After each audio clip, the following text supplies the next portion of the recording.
Last week, President Trump retweeted a conspiracy theory about the death of Jeffrey Epstein. It called into question how Epstein actually died. It also implied the Clinton family was somehow involved in the death. On Friday, the medical examiner confirmed Epstein died by suicide. This isn't the first time the president has given oxygen to conspiracy theories. In a recent piece, Washington Post senior political reporter Aaron Blake outlined 22 others that President Trump has endorsed or acknowledged. Aaron joins us now from Washington. Welcome, Aaron. Thanks for being with us. So most conspiracy theories lack factual evidence. That's kind of what makes them remain conspiracy theories. So how unusual is it for a president to be giving life to these sorts of theories? Well, as with most things with this president, we are in uncharted territory here. The president, of course, did this long before he became president. I found examples dating back to the early 90s in which he was elevating things like the idea that asbestos wasn't actually harmful to people. Of course, his political career got off the ground on the back of a conspiracy theory about the birthplace of Barack Obama.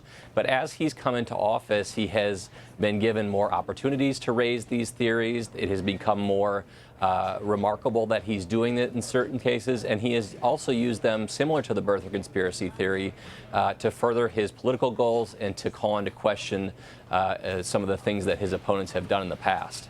So he seems to find this politically helpful, right? He just sort of throws it out there and then some of his supporters run with it, right?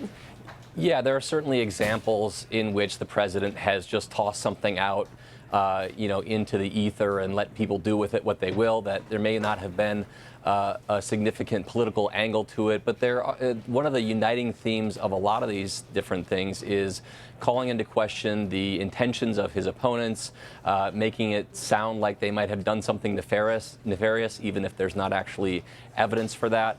And I think the Epstein example is a good one when it comes to calling into question what his opponents have done and letting people basically, use their imaginations and run wild with the whole thing. If he's someone like the president of the United States, which of course he is, and you start to sort of hint that the Clintons may have murdered Jeffrey Epstein or various other people, does it start to get into legally murky territory? Well, the difficult thing about these conspiracy theories is that both there is no basis for a lot of them, and also there is no way to disprove a lot of them. So if we're talking about something like slander or something like that, you need to be able to prove that something is false. One of the other examples that's very similar to the Epstein situation is back in the 1990s, when there were, of course, conspiracy theories about the Clintons and the suicide of Vince Foster. To this day, that conspiracy theory persists. In fact, the president brought that up during the 2016 campaign.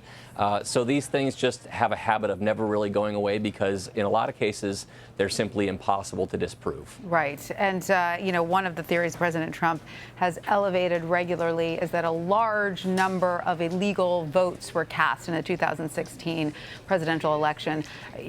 Millions of illegal votes, in fact, just about the number of votes that made him lose the popular election. So how could this theory come into play during his run for re-election?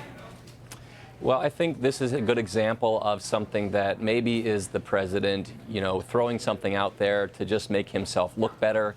The number of votes he describes as being illegal just happened to be enough that they would have overturned his popular vote deficit in the 2016 election. But at the same time, what the deal with conspiracy theories is you never know quite where they'll lead. I think a lot of people have talked about what happens if the 2020 election is similarly close and people actually latch on to the idea that there could have been millions of illegal votes. What if people don't accept the results of the election as being legitimate? What if they suspect that something similar might have happened in this case, except that this time it was enough to prevent him from being reelected? I think that any one of these might be rather innocuous, but you never really know what the unintended consequences of something like this is going to be. You mean perhaps inciting some sort of violence? or just a crisis of confidence in the United States government.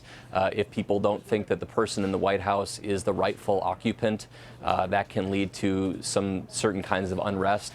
Even if it doesn't rise to the level of some kind of violence or the president, as some people have speculated, not actually giving up his office. So it's difficult to see what could result from that, but I think the crisis in confidence in government is a logical result of all of that. And just to be clear, this goes further than just sort of playing fast and loose with the facts, correct?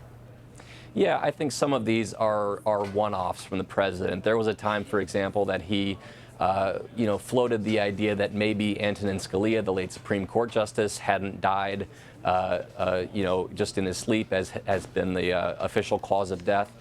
There was a time where he was in a feud with Joe Scarborough from MSNBC and alluded to the conspiracy theories that the death of an intern in the former congressman's office, there might have been something going on there.